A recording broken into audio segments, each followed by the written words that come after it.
안녕하세요. 신용철의 동서문화로입니다. 오늘은 패전 후 독일의 분단과 동서냉전에 대해서 생각해 보겠습니다.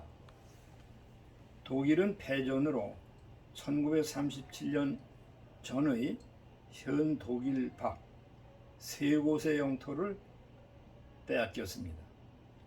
한편 수도 베를린은 네 쪽으로 전성국에게 점령당했습니다.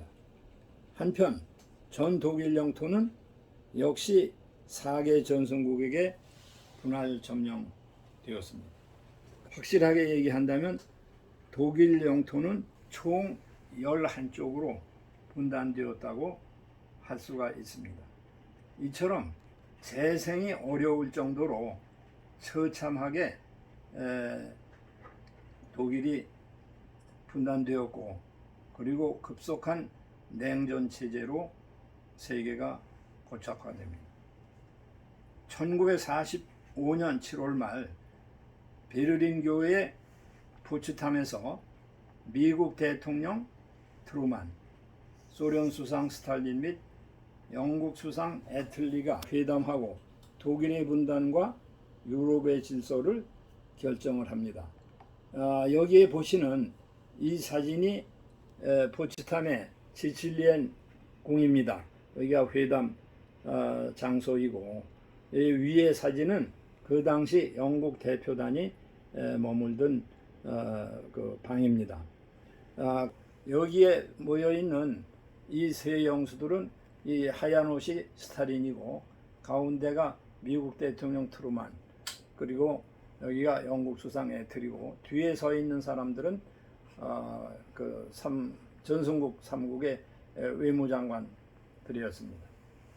이 자리에서 스탈린은 말하기를, 독일이 무엇인가?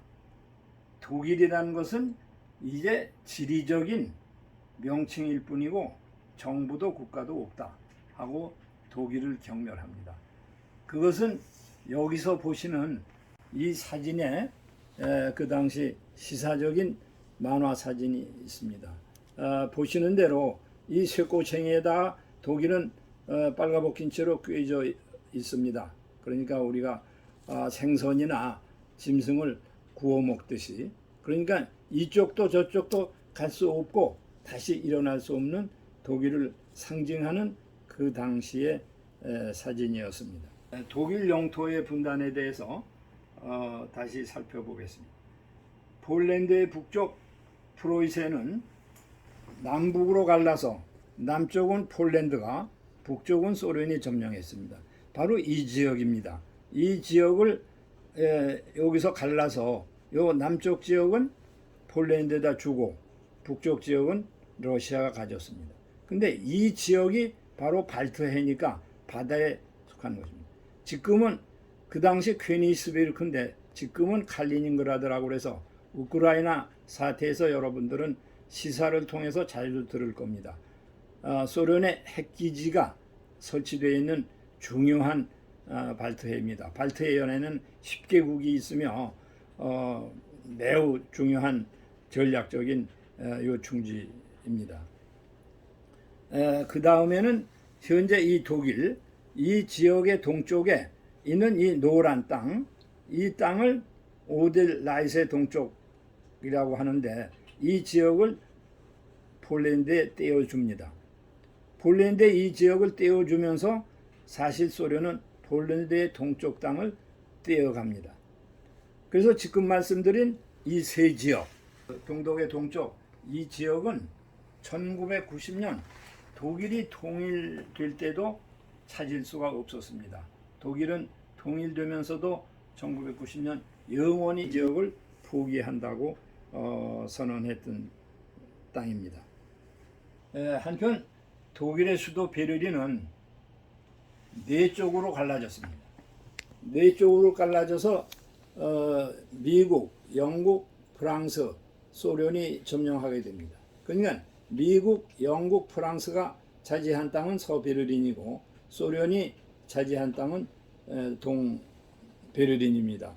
그래서 여기에 베를린에 분할된 지도가 있고, 위에가 영국 국기, 미국 국기, 그 다음에 프랑스 국기, 이것이 소련 국기입니다. 그 당시 베를린에 우리가 사본되었던 그런 모습입니다. 그러므로 지도에서 보시듯이 이 큰 지도에서 보시면 여기가 베를린인데 이 지역이 동독이기 때문에 만약 서독에서 서베를린을 가려고 하면 반드시 동독의 육로, 수로, 항공도를 거쳐서 갈 수밖에 없습니다. 이렇게 불행하고 참담하게 이제 독일이 분단된 모습입니다. 그런데 이 분단 사태가 오자마자 베를린을 소련이 봉쇄를 했습니다. 봉쇄를 했다는 것은 220만의 베를린 시민이 굶어 죽을 수도 얼어 죽을 수도 있다는 얘기예요. 그래서 미국은 5분 간격으로 10개월 동안 비행기로 생활 필수품을 날라다 줬습니다. 그래서 여기에 보시는 이 흑색 사진이 그 당시 미국 비행기가 서베를린에다가 생필품을 날라다 주는 모습입니다. 그래서 우리는 그것을 베를린 봉쇄 또는 베를린 공수작전이라고 역사에서 얘기를 합니다.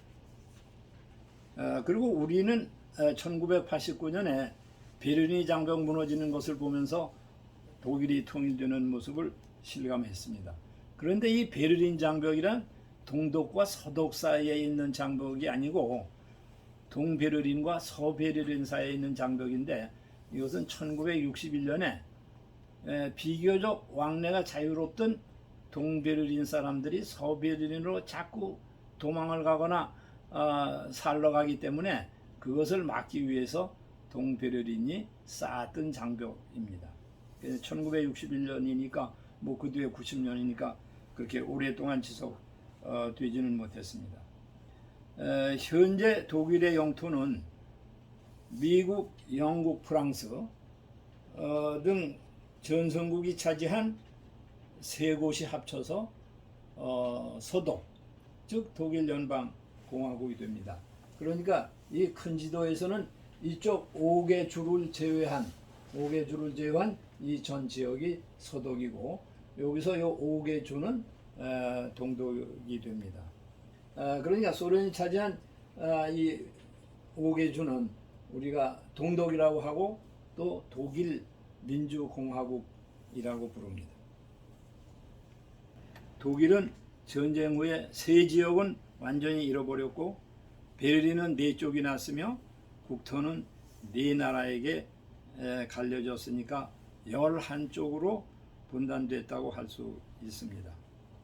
당시 서독 면적은 약 24만 평방킬로미터, 동독은 약 10만 평방킬로미터이니까 우리나라의 남북 12분의 10에 비하면 훨씬 크죠. 그러니까 24분의 10이니까.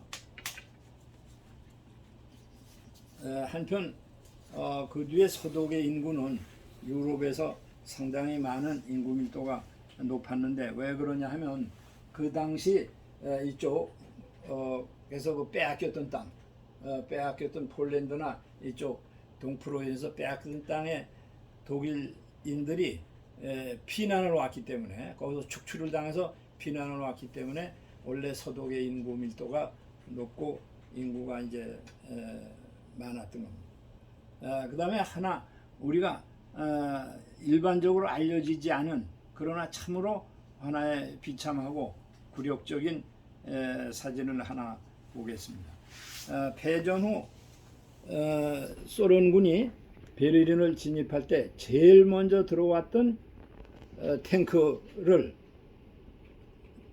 동베를린에 전시를 해놨습니다. 이것이 그 탱크의 모습이고 그 탱크와 함께 있는 것은 그 소련군의 이제 모습입니다. 그리고 그 양쪽에는 소련 군인이 보초를 쓰고 있었습니다. 상상을 해보십시오. 독일인들이 얼마나 굴욕적인 생각을 할 수 있었겠습니까? 다음에는 소련 공산주의 사상과 영토 팽창에 대해서 좀 보겠습니다.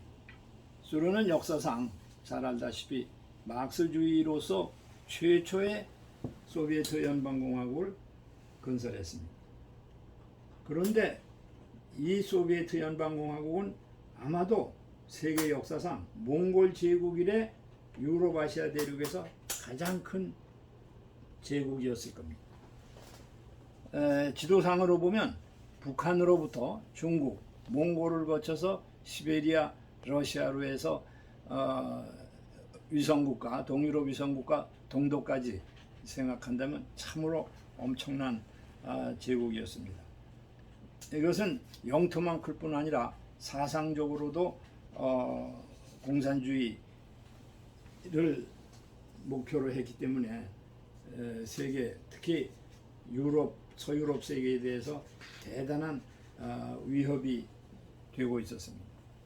따라서 이 시기 독일의 분단과 함께 소련의 팽창이 가져온 것은 유럽과 동서세계가 냉전 체제로 공고화됐다는 사실입니다. 이래서 서유럽은 특히 소련의 그러한 위협에 대항하기 위해서 1949년에 우리가 잘 아는 북대서양조약기구 나토를 만들었고, 그리고 1955년에는 군사동맹은 아니지만은 서유럽 사람들이 살아남기 위해서 서독, 프랑스, 이태리, 그리고 베네룩스 6개국을 중심으로 해서 유럽 경제 공동시장을 만듭니다. 이 유럽 경제 공동시장이 뒤에 유럽 공동체, 그리고 오늘날은 유럽연합으로 발전을 했습니다. 소련은 또 이에 대항해서 폴란드의 바르샤바의 방위 조약기구인 바르샤바 조약기구를 만들고, 또 경제기구로서 코메콘을 만들어서 서방 세력에 대항하고 있었습니다. 이렇게 동서의 냉전이 고착돼서 움직일 것 같지 않고, 그러나 그 당시에 아직은 미국도 서유럽을 완전히 장악할 수 있는 입장이 아니었고, 소련 역시 동유럽을 완전히 장악하지 못한 상태에서 동아시아에서 커다란 사건이 발생합니다. 그 커다란 사건이 바로 우리 한반도에서 일어난 1950년에서 53년까지의 한국전쟁입니다. 이때 소련은 위성국가들에게 외칩니다. 보라, 자본주의 국가들이 우리를 위협하고 있지 않느냐, 우리가 뭉쳐야 된다 하면서 위성국가들을 독립, 즉 관계를 강화시킵니다. 이것은 미국도 마찬가지입니다. 미국이 바다 건너 있으면서 서유럽에 완전히 밀착되고 나토를 강화시킬 수가 없었는데, 이것을 계기로 해서 공산주의 국가들이 이처럼 우리 자유민주주의 국가를 위협하고 있으니까 나토를 강화시켜야 된다. 여기서 대단히 큰 변화가 일어난 것은 바로 독일이 나토에 가입하게 된 것입니다. 독일은 나토에 가입할 수가 없습니다. 우리가 아는 대로 2차 대전을 일으켰고 2차 대전의 패전국이기 때문에 이러한 정치적인 방위조약에 참여할 수가 없었습니다. 그러나 독일이 없는 나토는 사실상 지리적으로나 경제적으로나 군사적으로나 여러 가지 면에서 상당히 약체이기 때문에 미국과 유럽의 강력한 요구로 독일이 나토에 가입을 하게 됩니다. 그러면 이러한 사태와는 별도로 우리가 잘 아는 대로 한국 전쟁에는 1895년 청일전쟁으로 한반도에서 일본에게 밀려났던 중국은 1950년 한국 전쟁에 참가함으로써 드디어 한반도에 다시 발을 들여놓게 됩니다. 그리고 한반도에서 물러났던 일본은 우리 전쟁으로서 일본에서 2차 대전 후 크게 피폐했던 경제를 회복하는 좋은 계기가 됩니다. 이처럼 한반도에서 일어났던 전쟁은 미국, 소련을 비롯한 세계와 우리 주변을 많이 변화시키게 되었습니다. 감사합니다.